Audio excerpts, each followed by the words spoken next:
বাংলাদেশের সবচেয়ে বড় দলের নেতা মির্জা ফখরুল ইসলাম আলমগীর মহাসচিব আজকে বক্তব্য দিয়েছে যে আওয়ামী লীগদের কোনো টেনশন নাই, আওয়ামী লীগের বিরুদ্ধে যত মামলা হয়েছে আমরা সব মামলা উঠাইয়া নেব।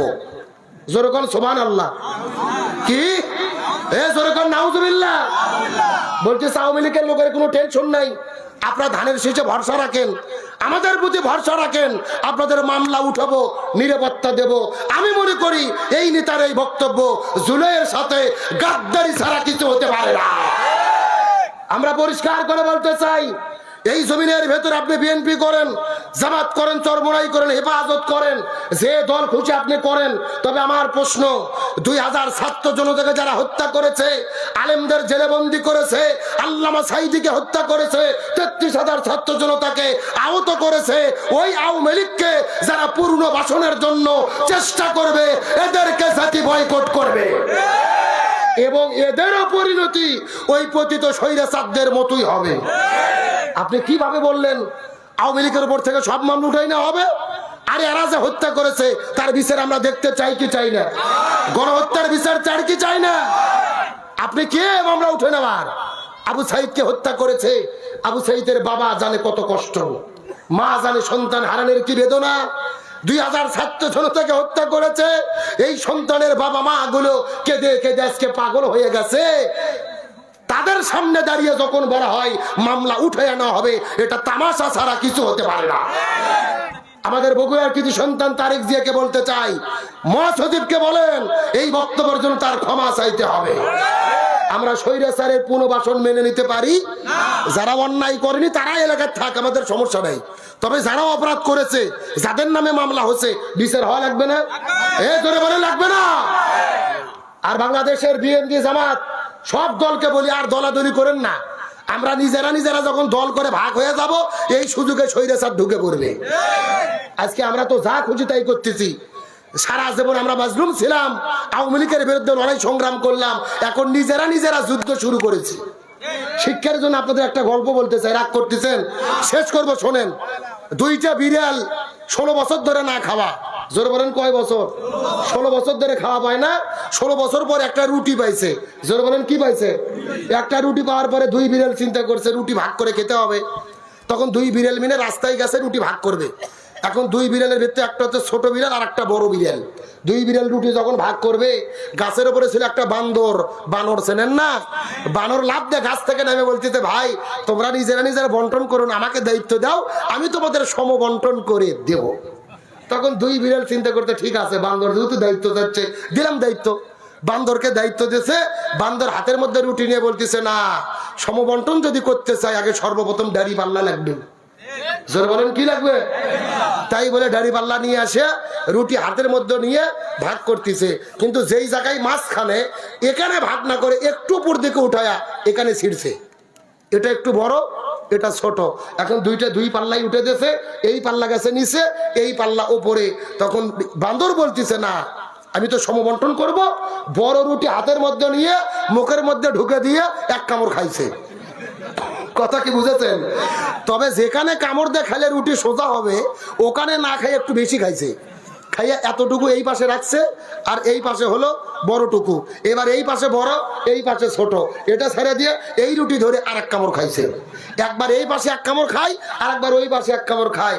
2 বিড়াল তখন চিন্তা করছে, এইভাবে যদি আর 30 মিনিট রুটি বন্টন গিরি চলে, 30 মিনিট পরে রুটিতে দূরের কথা, আমরা রুটির গন্ধও পাবো না। তখন 2 বিড়াল মিলে চিন্তা করে বলছে, ধর। বান্দরকে ধরে তারা এদেশে হাসার জন্য বলি নাই। আজকে বাংলাদেশ থেকে আওয়ামী লীগ পালিয়ে গেছে, বড় দল আছে বিএনপি, আর আছে জামাত ইসলাম।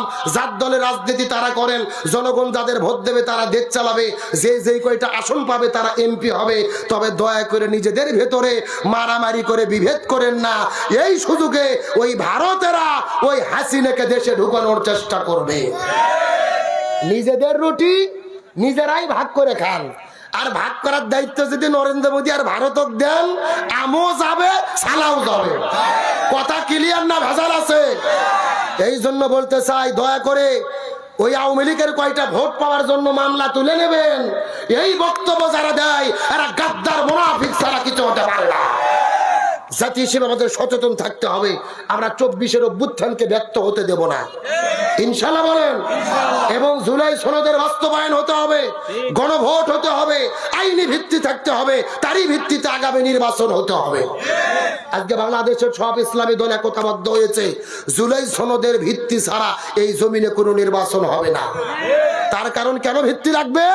যদি জুলাই সনদের আইনে ভিত্তি না থাকে, আগামী সরকার আসলে এই যারা এই আন্দোলন করেছিল, বিপ্লব করেছিল, এরাই সর্বপ্রথম বিপদে পড়বে। এদেরকে জেলে ঢুকানো হবে, ফাঁসির দড়িতে ঝুলানো হবে, এটা আমরা দেখতে চাই না। আর যারা স্বৈরাচারদের তোষণ করে পুনর্বাসন করতে চান, ভারতকে খুশি করার জন্য দয়া করে তওবা করে ফিরে আসেন। ওই নীতি যদি গ্রহণ করেন, আপনাদেরও দেশ ছাড়তে হবে। আল্লাহ তাআলা আমাদের একতাবদ্ধ থাকার তৌফিক দিক, বলেন আমিন। তাহলে চিৎকার করে বলেন, জীবনের গুনাহ যদি মাপ চাই, কাকে অনুসরণ করব? আল্লাহকে। সারা রাত ওয়াজ বলতেছে জোলেকা ছেলে না মেয়ে? রসুলকে। জোরে বলেন কাকে? আবার বন্ধুগণ, মুসলমান ভাইরা গভীর মনোযোগ লক্ষ্য করুন। ওই নবীকে যদি অনুসরণ আমরা করতে পারি, আল্লাহ তাআলা দুইটা পুরস্কার দেবে। চিৎকার করে বলেন কয়টা? এক নম্বর হলো ইহুবিবুকুমুল্লাহ, আল্লাহ তাদেরকে ভালোবাসবে।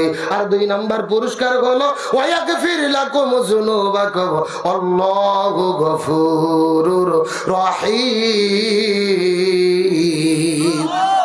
আল্লাহ বলেন দুই নম্বর পুরস্কার হলো আমি তাদের জীবনের গুনাহকে মাফ করে দিয়ে জান্নাতের মধ্যে ঢুকাইয়া দেব। সুবহানাল্লাহ বলেন। তাহলে আমরা যদি জীবনের গুনাহ মাফ চাই, জান্নাতে প্রবেশ করতে চাই, অনুসরণ করব কাকে? রসুলকে। জোরে বলেন কাকে? এখন অনুসরণ কি ওয়ার্দাওয়ার্দি না পুরোপুরি?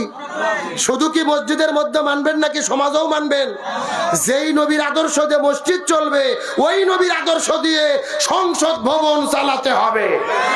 যেই রসুলের নীতিতে মসজিদ চলে, ওই রসুলের নীতি দিয়ে, কোরআন সংবিধান দিয়ে এই বাংলাদেশ পরিচালনা করতে হবে, নতবা জমিনে শান্তি আসতে পারে।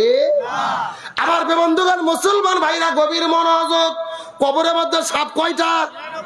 আরো জোরে বলেন। সবাই মিলে জিজ্ঞেস করে বললেন, বাবা আপনার মেয়ে দুনিয়ার মধ্যে কি এমন পাপ করেছে, কি এমন অন্যায় করেছে যার জন্য কবরের মধ্যে 99টা সাপ চলে আসলো? বাবা কান্না করে করে বলে, এই পৃথিবীর মানুষেরা ভালো করে জেনে নাও, আমার মেয়ে খুবই ভালো ছিল, 5 ওয়াক্ত নামাজ পড়েছে, রমজান মাসে রোজা রেখেছে, হজ করেছে, যাকাত দিয়েছে, কিন্তু আমার মেয়ের একটা অভ্যাস খারাপ ছিল। আমার মেয়ে বাড়ি থেকে বের হয়ে শরীরের মধ্যে কোনো হিজাব ব্যবহার করে নাই, পর্দা ব্যবহার করে নাই, আজরা পাজরা বের করে বেপরদা অবস্থায় গ্রামের মধ্যে ঘুরে বেড়াইতো। স্কুলে যখন যাইতো বেপরদা অবস্থায় যাইতো, কলেজের মধ্যে যাইতো বেপরদা অবস্থায় যাইতো, মার্কেটে যাইতো বেপরদা অবস্থায় যাইতো। তার মানে বোঝা গেল মেয়েটির সবই ভালো ছিল, কিন্তু পর্দার বিধান মেনে চলতো। এখন আপনাদের জিজ্ঞাসা করি, দিনাজপুরের মুসলমান, ওই মেয়ে সব আমল করার পরে, নবীর আদর্শ ধরার পরে, শুধুমাত্র পর্দা না মানার কারণে যদি কবরের মধ্যে 99টা সাপ আসে, আজকেও বাংলাদেশে যে মহিলাগুলো পর্দা করবে না, এদের কবরের ভেতরেও আযাব আসার সম্ভাবনা আছে না? না। এই জন্য মহিলাদেরকে বলে 4টা আমল করবেন। 1 নম্বর নামাজ, 2 নম্বর রোজা, 3 নম্বর স্বামীর খেদমত, 4 নম্বর পর্দা। এই 4টা আমল করলে আল্লাহটা জান্নাতের দরজা খুলে দেবে। আল্লাহ দিনাজপুরের মহিলাদেরকে এই 4টা আমল করার তৌফিক দান করুক, বলেন আমিন। আরো জোরে বলেন আমিন। আজকের আলোচনা থেকে আমি আপনাদের মেসেজ দিয়েছি, শান্তির জন্য জিনিস লাগবে 2টা। একটা হলেন কোরআন, আর 2 নম্বর রাসূলের আদর্শ। এই 2টা জিনিস ছাড়া জমিনে শান্তি আসবে। আমরা এই বাংলাদেশ স্বাধীন করেছি, একতাবদ্ধ থাকবো, নিজেরা শত্রুতা করব না, এই দেশকে নতুন করে গড়ার জন্য কাজ করব ইনশাআল্লাহ। আর নতুন করে যারা স্বৈরাচারের পক্ষে কথা বলতে চায়, মনে করতে হবে ওদের সঙ্গে তলে তলে এদের পিরিতি আছে। এই সমস্ত গাদ্দার নেতার কারণেই গত 16 বছরে হাসিনের বিরুদ্ধে কোনো আন্দোলন সফল হয়নি। মানে মিটিং এ যেই কর্মসূচি গোপনে নেওয়া হতো, আগেই হাসিনের খানকা শরীফে পাঠাইয়া দিত। কথা বল না কে? এই জন্য আগে থেকেই তাদের প্রতি আওয়ামী প্রীতি, ওই প্রীতি যায়নি, এখনো সেই প্রীতি চালিয়ে যাচ্ছে। পরিষ্কার কথা, যারাই স্বৈরাচারের পক্ষে দাঁড়াবে, এই জাতি তাদের জুতো পিটা করে দেশছাড়া করবে। আল্লাহ তাআলা আমাদের মাজলুমের পক্ষে থাকার তৌফিক দান করুক, বলেন আমিন। এই জমিনে শান্তি কায়েমের জন্য কোরআন এবং রাসূলের আদর্শের পক্ষে থেকে আল্লাহ মৃত্যু পর্যন্ত জীবন যাপনের তৌফিক দিক, বলেন আমিন।